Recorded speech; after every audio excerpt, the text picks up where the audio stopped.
You know, there's a lot of reasons for Diane's distinguishment and why this award is so earned and so deserving. I think Diane's greatest contribution to the court system was just the commitment and the dedication to this principle that we organized most everything around, which was access to justice. She's someone who understood that very early on in her career, I believe, and stuck to it. She helped save the judiciary from years of fractured budgeting, inconsistent funding, and constant hassles about who runs what in a multi-year court system. And Diane did it all with grace, with style, with a sense of humor, and with a vast reservoir of knowledge. Diane actually was the program budget analyst and manager of the court's portfolio, again, for many, many decades during her time at the Department of Finance. And she was particularly instrumental in what folks now refer to or know now historically as the Trial Court Funding Act, which occurred in the late 90s. She was really very good about translating complicated financial information to dunderhead state legislators and to do it in a competent, understandable, and non-controversial pattern. I mean, that's Diane. I mean, she's a friggin' genius. When I was the pro tem, I'd have ideas and she'd show me how to do it. She probably knows more about not just government, state, local finance throughout California, but in particularly the judicial finance, probably more than any of us put together. As the state and the country and the world grapples with now additional issues of equity and again, equality, and I think Diane was a visionary in that respect and was really central to advancing that principle, that we organize so much of our activities around. She kept it all together over several cycles, several years, even decades of ironing out the problems. And the court system is much better for it. She's getting an award from the judiciary. I mean, for my money, she should be getting an award for humanity. Her longevity, her duration, her understanding of fiscal theory, as well as the theory of governance, and then the actual practical experience probably made her one of the most effective government officials in the history of the state. However good I was, whatever I was, I couldn't have been without Diane Cummins. I love you to death, babe. You made me what I am today. I hope you're satisfied.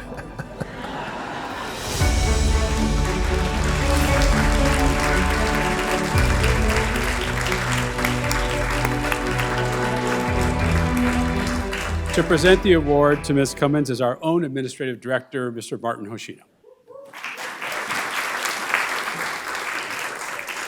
Thank you, Judge Rubin. I can't lay off of this, but it's really remarkable that Diane made John Burton in a way that he could leave behind his proclivities for profanity and actually pull this off. I think you should be very proud of that accomplishment as well.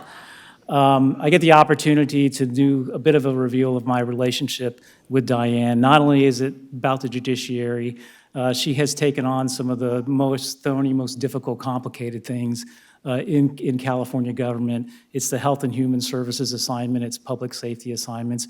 I think she's retired 2 or 3 times, just like her husband, Steve Zaley. Many times they just firmly believe in public service and really, really are icons in the nobility of that particular calling.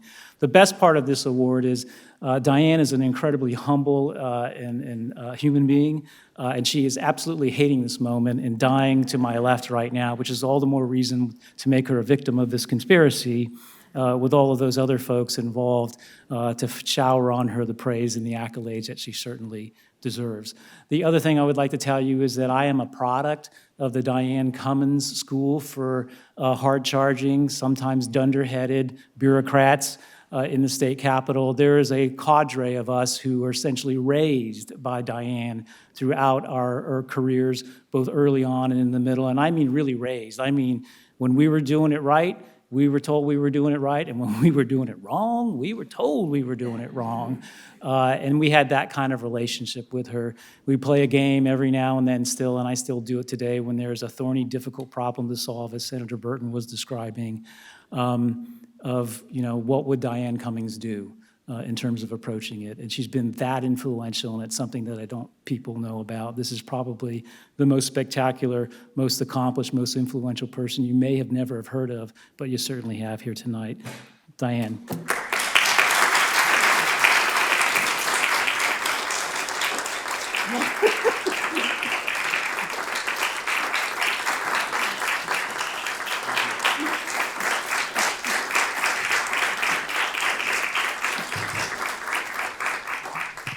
It really is heavy. Well, as Martin said, I just hate things like this because I don't like attention, but I accomplished something with Senator Burton, right? He toned it down. But you should know that Phil Eisenberg emailed me and said, okay, they want me to talk about you. What do you want me to say? And I said, say whatever you want, which is a little dicey with Phil because who knows what he might say. I have, as Martin said, been around the court system in state government, in the Department of Finance, and in the legislature for more years than I care to count.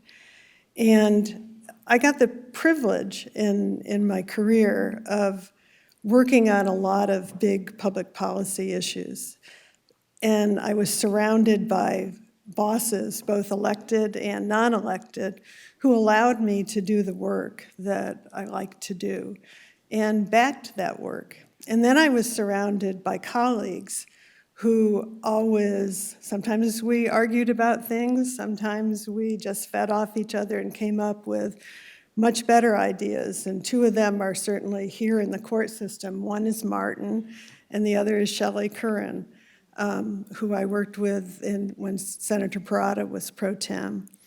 And you need that in state government. You need people who care. You need people who want to work hard. And even out of all those big projects I've done, the court system was the most important and I think affected the most people and I'm most proud of. And we did this over 2 years, Phil didn't say, 1996, 97. He was the author of the trial court bill. And it didn't get passed that year, it got passed the next year. But it was like a family doing it, and that's what it takes. It takes more than a village to do something this big. And I've seen the fruits of it and what the court system does and the access to justice, and it's been really a highlight of my career. And Martin mentioned my husband, Steve Zaley, who's always been so supportive. And you should know that when we did trial court funding, he was the executive director of CSAC, the Statewide County Association. We were not married at the time, but he brought those 58 counties along too. So thanks to him and for all his support and support of the courts as well. And thank you for everything you do, because every day you face the public and you make huge decisions, and you should be very proud of this branch and of the chief and of Martin. Thank you very much.